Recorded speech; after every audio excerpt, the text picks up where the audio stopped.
Okay, so we're gonna do take 2 of brain hacks video. So yeah, I accidentally deleted the other video. So take 2. I'll try to make it around 10 minutes because I was a little winded last time. I had some distractions. I had Tay-Tay say hey. Say hi. What you want to give? You can't share a sweet chip. I mean a sweet potato chip through the phone. Say hello. Oh. Say bye. That's rude. Can you say bye? Well, it's like coughing. Okay, so let's get to it. At least my thoughts will be more organized since I had take 1 already. So 1, what even makes me qualified to talk about brain hacks? Okay, a couple of things.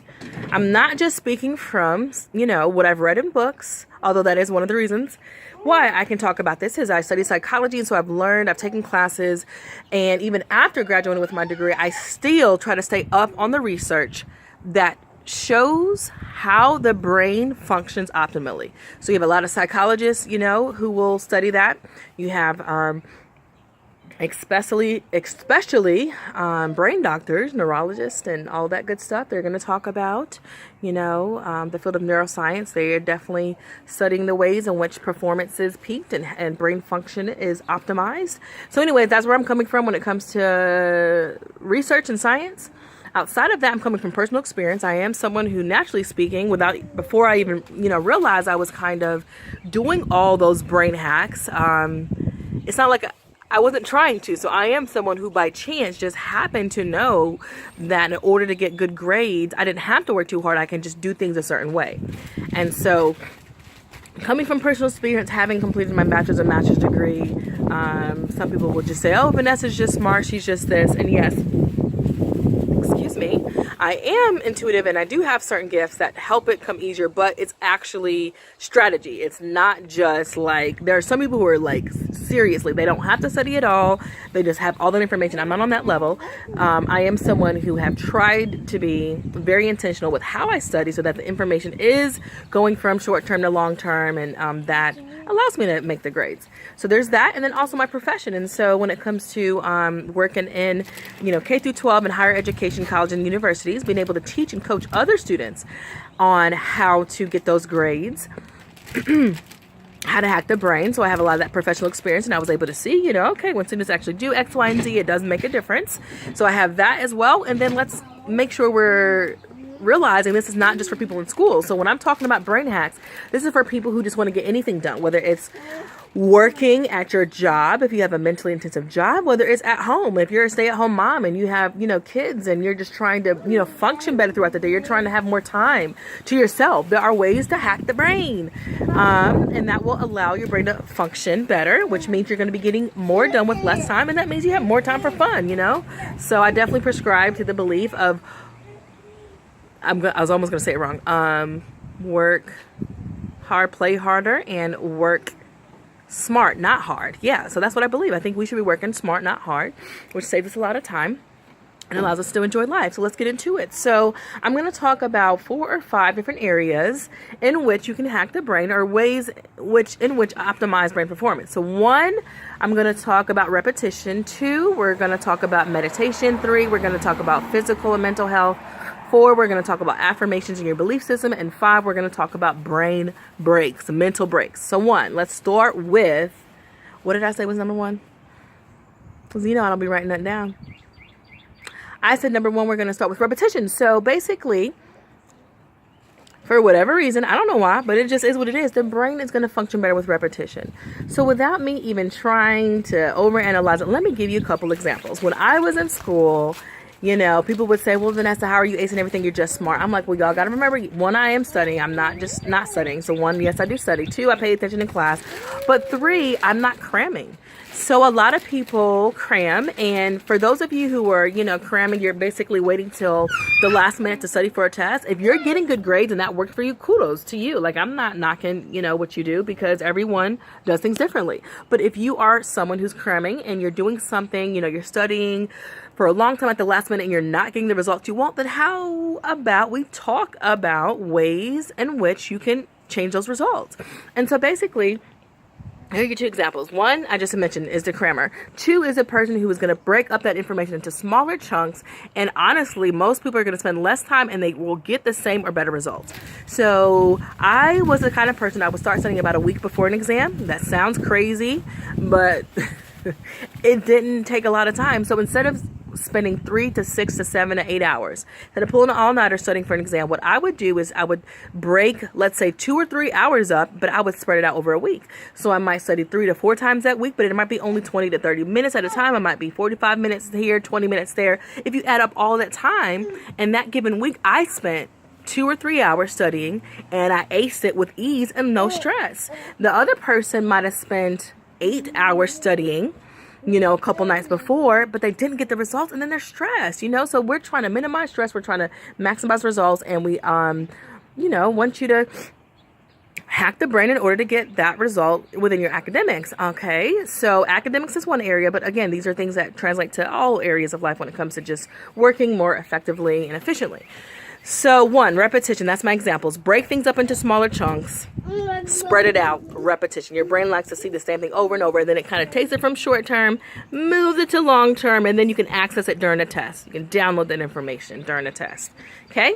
So second, we're going to talk about, I don't know what I said second, but we're going to talk about health. So obviously people who are just generally mentally and physically healthier, have, will have, better brain function.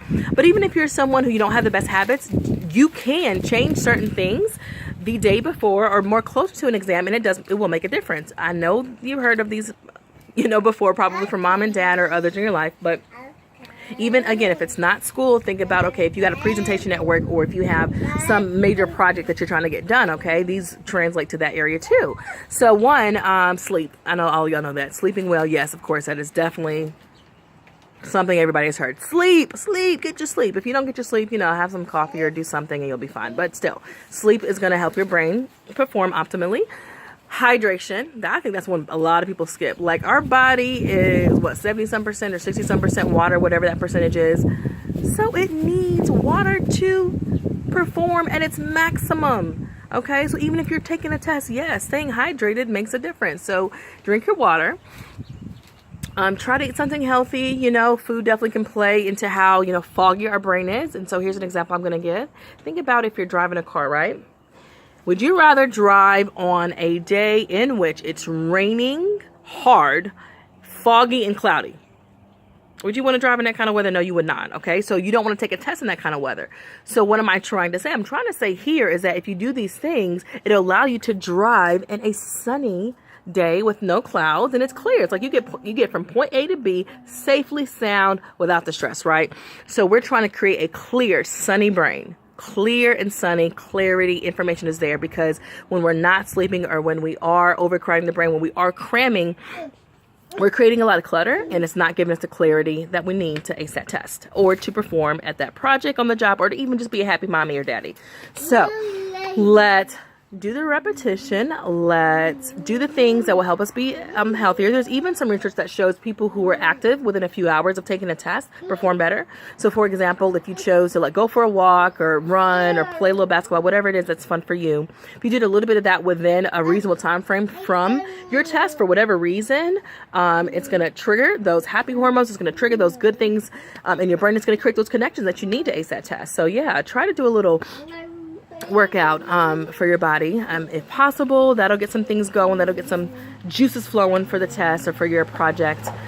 What else? So health.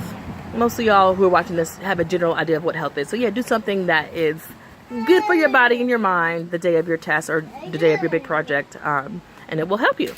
Also, let's transition to number 3, meditation. So meditation matters because 1, let me define it. For those of who don't know what meditation is, 1, yes, for a lot of people it is a spiritual practice, but it doesn't have to be. So you do not have to be spiritual. You don't have to believe in God to meditate, okay? Meditation is silencing and calming the mind, and that is typically done with a comfortable position, so getting your body comfortable, however that might be. Secondly, you're trying to slow down your thoughts. I would say stop them completely, but that is pretty hard. For those of you who practice, you know what I mean. It is hard to just not have any thoughts, but if we can go from having 1,000 thoughts a minute to a few, hey, that is a big difference in your brain. And what you're doing with meditation is you're creating that clarity and that focus and that sunny day in your brain. It's not going to be a rainy day. It's not going to be a foggy day in that brain after meditation. So again, with meditation, yes, you're getting comfortable, you're slowing down your thinking, you're actually going to focus on your breathing, okay? So that's a great way to meditate. Even if you're, kind of doing things, you can kind of get in a meditative state with your breath alone. So you're going to try to elongate your breath. You're going to breathe in for 3 or 4 or 5 counts, whatever is natural and comfortable to you, and then you're going to breathe out.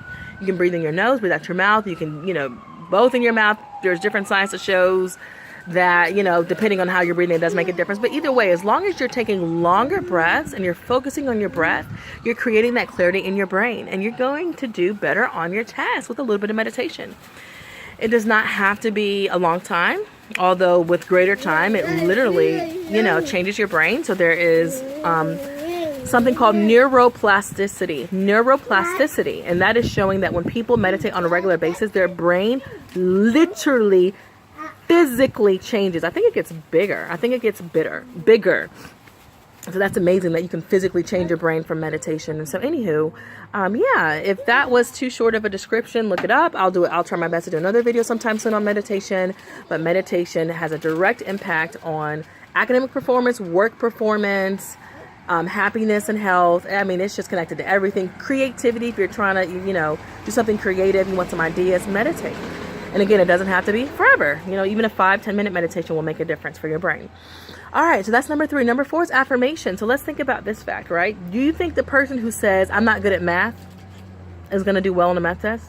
Or do you think the person that says, I can do better with math, I'm learning, I'm doing my best, is going to do better? That person who has some type of positivity is going to translate that thought and that belief into action, and it's going to show out on that paper, on that exam, or even on the presentation. If someone says, I'm not a good public speaker, well, if you believe that, then guess what? The subconscious mind is going to recreate that experience in your life, and it's kind of like a self-fulfilling prophecy, and it can be a cycle. So you can look up subconscious mind. I have a video about that as well, the subconscious mind part 1 and part 2. You can also Google search or YouTube search people who are talking about programming the mind. So just like you program a computer, you program technology to behave a certain way, to form a certain way, to spit out certain information. The same thing is happening with your brain and your body and your life, okay? So when you tell yourself, I'm not good at math, when you're telling yourself, I'm just not smart, well, unfortunately, it's going to have a direct result on your performance and your experience. And so why not do what psychologists and other scientists say and speak positivity over your life, okay? So tell yourself that with a little practice, I can be better at math. With a little bit of practice, math can be easy, or whatever it is, So definitely use affirmations. Use statements. Affirmations are statements, positive statements, that you write down or you have in your mind, that you memorize, that you choose to repeat out loud, or you can say them silently.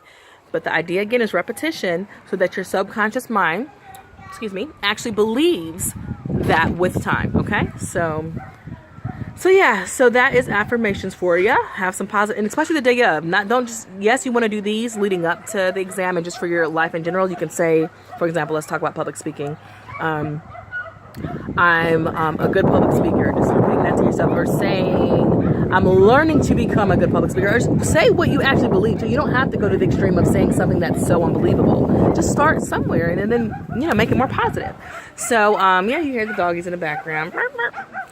So affirmations leading up to, or affirmations that are, of course, repetitive long term, but also affirmations a day of will help you as well. Because think about it. If you're going to take this exam and you have some stress around it, you might even have test anxiety. Without any affirmations, you're probably shortening your breath, So you're taking short breaths. That's releasing stress hormones in your body. The fact that you are breathing shorter because you are stressed and anticipating negativity changes the way you're breathing. That then creates a disconnect in your brain. All that information you study, guess what happens? People who are having test anxiety, they're not stupid. They are simply stressed and anxious. So you create a disconnect. You go from that sunny day in your brain to that cloudy day. And so with all of those clouds and fog, it's like you're not downloading the information, but it's there. You studied so hard. How is the information not there? It's because you're operating under stress and or anxiety. And so by saying those affirmations a day of, by saying, I am calm, I am confident, I am smart, whatever it is that feels good to you, it is going to have an effect on you in your test and or your public speaking event or your project, whatever it is. Let's say you want to go to your boss and you want to ask for a raise. Your energy and how you speak is going to matter. So why not go ahead and use those affirmations and use those brain hacks to make sure that you're communicating and performing in a way that gets you what you want. Okay? Lastly, meditation, affirmations. Lastly, I said brain breaks. So here's an example of work. Let's say work, even if it's like, the mom who's home doing the kids, trying to clean, trying to do this, try to do that. Research shows, Taylin, research shows you should pay attention to what your kid's doing. What are you doing, baby girl? Getting into something you're not supposed to get into. Thank you, boo. Come on. So research shows that breaks are necessary, okay? And they enhance performance. So a couple things to think about. Let's say, I'm going to give the example that I give. So I used to work for UNC Chapel Hill in admissions, right? And they wanted us to... Yes, ma'am. Okay. Can I finish my video? Okay. All right. Thank you. So I was working for UNC Chapel Hill. And a lot of jobs like that, these colleges and universities are getting tons of applications, right? I mean, because so many students are applying to so many different colleges. And so that leaves the admission staff with so many applications to process. And if you're applying to the right school, then they're not going to just treat your application like a piece of paper and number. We know that it is human beings who apply to that school. And so we're going to give it great care, at least at UNC Chapel Hill. Kudos to them. Go Tar Heels. We're going to give it great care and we're going to try to make our best decision. Also, we do want to make sure, we can do that in an efficient manner. We have lives to live and we can't just be at work all day and, spending 24 hours of the day reading applications. So with that being said, you want to pace yourself. So let's say you want to get X amount of applications done per hour, right? Let's say that number, I'm going to make up a crazy number. This is not a legit number. Let's say it's 20 applications an hour. That's a crazy number, right? But let's say without the mental breaks and without some of these brain hacks, you're able to get, let's say 10, half that. So, what I'm saying is with the other things that I mentioned and with mental breaks, with sitting down and choosing to give yourself a break every 45 minutes to an hour is what the research shows. If you give yourself that mental break every 45 minutes to an hour, your rate is going to stay high. And that was the case for me. So I would literally sit down, look at the time. I would know, okay, I need to stop. Even if I'm feeling the momentum, I'm going to stop because I'm going to give my brain that break because that mental break is going to give your brain the clarity it needs to operate at maximum capacity and your rate is going to stay high. So whether you're completing a test, working on something at work and you want to go faster, the thought is that, okay, I'm just going to cram or not cram. I'm just going to just focus. I'm not going to give myself a break. But what tends to happen is your speed slows down so much and you create that mental fog and then you're just, looking like Tay-Tay. That's what happens. So, you need a diaper change, don't you? Diaper? Happy? Mm-hmm. Happy? Hey, boo. Boo. Hey, boo. Hey, YouTube. Hey, YouTube. So yeah, give yourself the break. Again, this is not just for academics. This is for work. This is for, parents who are home with the kids and, just multitasking. You got to give yourself little breaks throughout the day in order to increase your rate. And it's so tempting. It's so tempting to say, well, I'm just going to work through my lunch and I'm going to do this and I'm going to do. Guess what, honey boo-boo? Guess what? You are actually working at a reduced speed. You're compromising your speed. And therefore, you have less time to play. And we want to play. This is a life meant to play and to have fun. All right? So I'm going to wrap it up there.